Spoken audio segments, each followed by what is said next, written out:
સમયથી જ ભારતની અંદર અલગ અલગ કલાનો વિકાસ થયો હતો।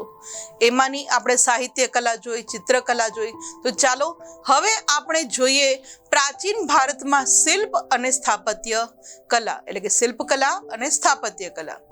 સૌપ્રથમ વાત કરીએ વિદ્યાર્થી મિત્રો તો હડપ્પીય સભ્યતામાં જે આપણને ખોદકામ દરમિયાન નગર મળ્યું છે, તો આ જોવા મળતું નગર આયોજન છે એ ભારતીય સ્થાપત્યના વિશ્વ પ્રસિદ્ધ નમૂના છે। કારણ કે તમે હડપ્પીય સંસ્કૃતિના જો નગરનું આયોજન જુઓ તો એના રસ્તાઓ, એના મકાનો, એની શેરીઓ એકદમ વ્યવસ્થિત રીતે આયોજન કરેલું છે। એની ગટરો, દરેક વસ્તુનું આયોજન સુવ્યવસ્થિત રીતે કરવામાં આવેલું છે। અને ભારતની અંદર જે હડપ્પીય સંસ્કૃતિના નગરો છે એ વિશ્વમાં ક્યાંય આપણને જોવા નથી મળતા। માટે જ એમ કહી શકાય કે હડપ્પીય સભ્યતાનું જે નગર આયોજન છે એ ભારતીય સ્થાપત્યના વિશ્વ પ્રસિદ્ધ નમૂના છે, કારણ કે એના જેવા બીજે ક્યાંય આપણને જોવા નથી મળતા।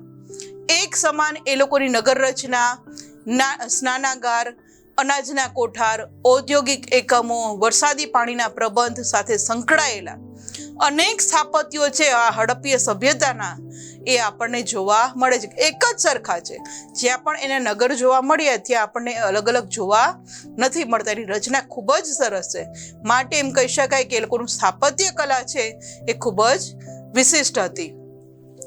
પ્રાચીન ભારતનો ઇજનેરી કળાનો ઉત્તમ નમૂનો છે એ આ હડપ્પીય સભ્યતાના નગરનું આયોજન આપણે કહી શકાય।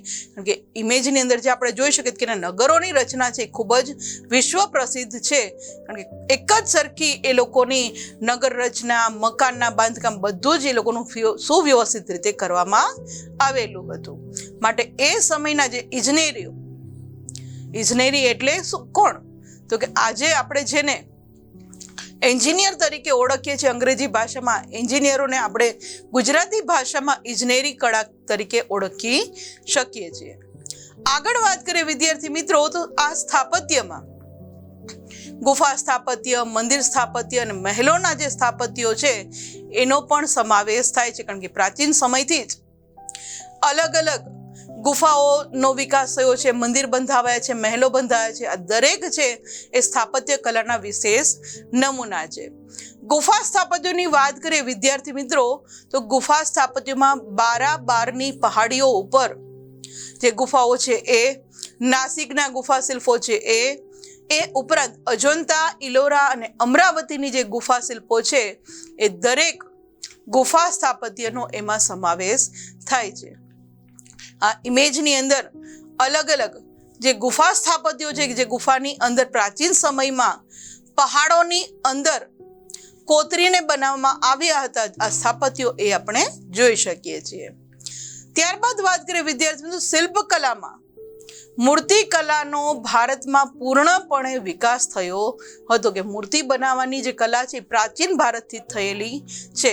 અને મૂર્તિકલામાં બે કલા શૈલીઓ પ્રાચીન ભારતમાં પ્રચલિત હતી। મૂર્તિકલામાં પણ બે કલા હતી, એમાંની એક કલા જે હતી, એક જે મૂર્તિનો પ્રકાર હતો એ ગાંધાર કલા, કે ગાંધાર શૈલીની અંદર આ ભારતની અંદર મૂર્તિઓ બનાવવામાં આવી હતી, કે જે ગ્રીક અને ભારતીય કલા શૈલીનો સંગમ હતો, કે ગાંધાર કલા જે હતી એની અંદર ગ્રીક અને ભારતીય બંને કલાકારોની શૈલીનો સંગમ હોય એવું આપણને આ મૂર્તિ કલાની અંદર જોવામાં મળે છે। આ ઇમેજની અંદર ગાંધાર કલામાં તૈયાર થયેલી ભગવાન બુદ્ધની જે મૂર્તિ છે એ આપણે જોઈ શકીએ છીએ। ત્યારબાદ વાત કરીએ વિદ્યાર્થી મિત્રો ઉત્તર પશ્ચિમ ભારતમાં અફઘાનિસ્તાનમાં આવેલા તક્ષશિલા અને ગાંધારમાં આ કલા શૈલીના અનેક નમૂના જોવા મળે છે, કારણ કે ઉત્તર પશ્ચિમ ભારતની અંદર તેમજ અફઘાનિસ્તાનની અંદર આ અને સાથે સાથે તક્ષશિલા, ગાંધારમાં પણ આ જે ગાંધાર શૈલી છે એના આધારના બધા જ મૂર્તિઓ છે એ જોવા મળે છે। અને તેમાં સૌથી વધુ જે ભગવાન બુદ્ધની, કારણ કે એ સમયમાં બૌદ્ધ ધર્મનો ફેલાવો ખૂબ જ થયો હતો, એટલે ભગવાન બુદ્ધની મૂર્તિઓ છે એ આ ગાંધાર શૈલીમાં મોટા પ્રમાણમાં બની હતી। બુદ્ધની વિશાળ પ્રતિમાઓ આ કલા શૈલી એટલે કે ગાંધાર કલા શૈલીમાં બામિયાન અને ચારસડામાં જોવા મળે છે। આ ઇમેજની અંદર ગાંધાર શૈલીમાં જે ભગવાન બુદ્ધની મૂર્તિઓ તૈયાર થઈ હતી એ આપણે જોઈ શકીએ છીએ. આગળ વાત કરીએ વિદ્યાર્થી મિત્રો, અન્ય કલા શૈલી કઈ? તો કે અન્ય કલા શૈલી છે સંપૂર્ણ ભારતીય છે. જ્યારે ગાંધાર કલા શૈલી છે એમાં ગ્રીક અને ભારતીય બંનેનું મિશ્રણ છે, પણ અન્ય કલા શૈલીની છે એ સંપૂર્ણ ભારતીય છે, જે મથુરા કલા તરીકે પણ ઓળખાય છે. એટલે કે એક ગાંધાર કલા શૈલી અને બીજી મથુરા કલા શૈલી. તેમાં પણ સૌ પ્રથમ આ જે મથુરા કલા શૈલી છે એમાં પણ સૌ પ્રથમ ભગવાન બુદ્ધની જ મૂર્તિઓ બની હતી, અને મથુરા કલા શૈલીમાં ત્યારબાદ હિન્દુ દેવી દેવતાઓની મૂર્તિઓ બનવા લાગી હતી. ને અમરાવતી, અજંતા, નાસિક, સારનાથમાં પણ આ મથુરા કલા શૈલીમાં બનાવેલી મૂર્તિ કલાના નમૂના જોવા મળે છે. આપણે જે આ ઇમેજની અંદર જોઈ શકીએ છીએ.